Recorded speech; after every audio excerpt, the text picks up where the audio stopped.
নেক আমলের মধ্যে 1 নম্বর আমলের নাম কি? আচ্ছা, নামাজে কোন সালাদ করলে সবাই বুঝবি না, বুঝুন না। এখন টমেটোর সালাদ, ক্ষীরার সালাদ, শশার সালাদ। আপনারা হয়তো বলবেন, হুজুর কোরআনে কি নামাজ আছে? আমরা যখন জাহান্নাম বলি তখন কোরআনের কথা বলি, কিন্তু দোজক, আপনার বলেন তো দোজক কি কোরআনে আছে? তো দোজক মানে আপনারা কি বোঝেন? আচ্ছা, বেহেশত কি কোরআনে আছে? বেহেশত মানে কি? জান্নাত। আপনারা বলেন তো রোজা কি কোরআনে আছে? কিন্তু রোজা মানে সিয়াম বা রমজান। এইরকম নামাজও কোরআনে নেই। নামাজ এখানে আছে, সলাৎ, সলাৎ আছে। যত জায়গায় কোরআনে নামাজের কথা সেখানে আল্লাহ সলাৎ বলেছেন। এই নামাজ হচ্ছে 5 ওয়াক্ত। যখন কয় ওয়াক্ত? আপনাদের এলাকার ছেলেরা যে মসজিদ দোতলা করা লাগতেছে, আপনার বলেন তো কি জন্যে? প্রতি গ্রামে দেখতেছি এখন আর একতলা হচ্ছে না, দোতলা করতেছে। জিজ্ঞেস করা হচ্ছে, কে বাবা দোতলা কেন? কয় হুজুর এত মুসল্লি, হুজুর একতলা তাঁতে না, এই জন্যই দোতলা। আলহামদুলিল্লাহ, এত মুসল্লি, তো ফজরের খবর কি? ফজরে 1 কাতারে হয় না। ফজরে কয় কাতার হয় না? 1 কাতার হয় না। আপনি বলেন তো কোনো লোক যদি 1 ওয়াক্ত ফজর বাদ দেয়, সারা জীবন যদি জুমার নামাজ পড়ে, ফজরের সমান সওয়াব হবে? কারণ রাসূল বলেছেন 2 ওয়াক্ত নামাজ যদি বাড়িতে পড়ে, নামাজ পড়ে ঠিকই কিন্তু বাড়িতে পড়ে, মসজিদে পড়ে না, সে ব্যক্তি মুনাফিক হবে। একটা হলো ফজরের নামাজ, একটা হলো ইশার নামাজ। এই 2 ওয়াক্ত নামাজ জামাতে পড়া লাগবে। জুম্মার নামাজ যারা পড়ে, 5 ওয়াক্ত পড়ে না, এদেরকে আল্লাহ তাআলা হাসরের ময়দানে কৌতুক করার জন্য, আল্লাহ তো কৌতুক করে, আল্লাহ কৌতুক করার জন্য বলবে, এই শুধু জুম্মার নামাজ পড়েছো, 5 ওয়াক্ত পড়নি, আমি আল্লাহ তাদেরকে জান্নাত দিয়ে দিলাম।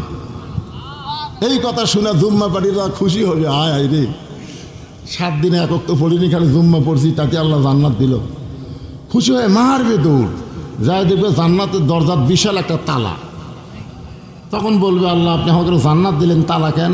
বলে খুঁজা দেখ, চাবি আছে। ওরা খুঁজা দেখবে একটা চাবি আছে, চাবি তালার মধ্যে ঢুকবি কিন্তু ঘুরবি না। ঢুকিছে ঠিকই, ঘোরে না। তো বলতেছে, আল্লাহ চাবি তো তালার মধ্যে ঢুকলো কিন্তু ঘোরে না। আল্লাহ বলতে, তালার মধ্যে 5টা দাগ আছে, তোর চাবির মধ্যেও 5টা দাগ থাকা লাগবে। দাগে দাগে মিল হবি, কুট্টুস করে খুলে দেবি। তোর চাবির খবর কি? আল্লাহ আমার চাবি তো তেল তেলা। তখন আল্লাহ বলবে, জান্নাত দেখে ফেরত। হয় জুম্মা পাটি জান্নাত দেখবার পাবে কিন্তু ঢুকবার পারবি না। শোনেন, আদায়টা হলো সিটা পাতান। আপনারা বলেন না, কি বলেন? ধানের মধ্যে থাকে না? থাকে কি থাকে না? বিশাল একটা ধানের পালা। বলতেছে এত ধান, এত ধান। একজন বলতেছে সব ধান নয়, বাতাস দে। বাতাস দিলে বুঝবি কোনটা ধান, কোনটা সিটা পাতান। তখন বিশাল একটা ফ্যান দিয়ে বাতাস শুরু করছে, যেগুলা ধান সেগুলা সব আছে, আর সিটা পাতান সব উড়ে গেছে। তা আদায় যখন শুরু হয়, তখন এই সিটা পাতান মার্কা যারা, এরা থাকতে পারে না, বুঝলেন? আদায় হলো একটা ইমানের বাতাস। কারণ যে টাকা আপনারা দিলেন, আপনারা বলেন তো এই টাকা কি আপনারা দুনিয়াতে পাওয়ার জন্য দিচ্ছেন? তার মানে আপনি আখিরাতকে বিশ্বাস করছেন, আর আখিরাতকে বিশ্বাস করা হচ্ছে ঈমান রক্ষা করার 1 নম্বর আমল। জোরে খান সুবহানাল্লাহ। পরকালীন জগৎকে বিশ্বাস করা। বাল তুসিরুনাল হায়াতাদ দুনিয়া ওয়াল আখিরাতু খায়রুন ওয়া আবকা। আল্লাহ হাজির নাম হবে কিন্তু হজ আল্লাহর দরবারে কবুল হবে না। এটা আমি ফরজ হজের কথা বললাম। আর ওমরা তো হজই না, তাহলে হাজি আপনি লিখবেন কেমনে? ওমরা হজ, এই যার উপর আল্লাহ হজ ফরজ করে দিছে, সে যদি 1 কোটি ওমরা করে, তার হজের ফরজ আদায় হবে?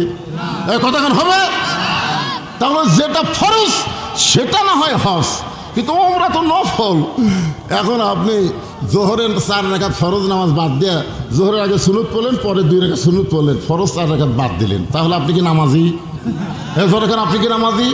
তাহলে আপনি ওমরা করে হাজি হবার পারবেন না। এক কথা। কেউ যদি সারা জীবন হজ না করে, তাকে বেঈমান বলা যাবে না। সারা জীবন যদি রোজা না রাখে, তাকে বেঈমান বলা যাবে না।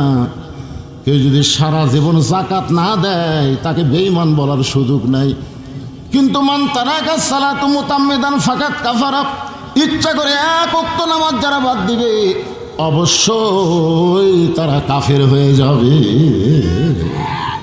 আর একটা কঠিন হাদিস হচ্ছে লা সালাতা লা ঈমানা, যার নামাজ নাই তার ঈমানই নেই। তাহলে ও আমিলুস সলিহা সূরা আসরের 2 নম্বর পয়েন্ট যদি আমরা ব্যাখ্যা করি,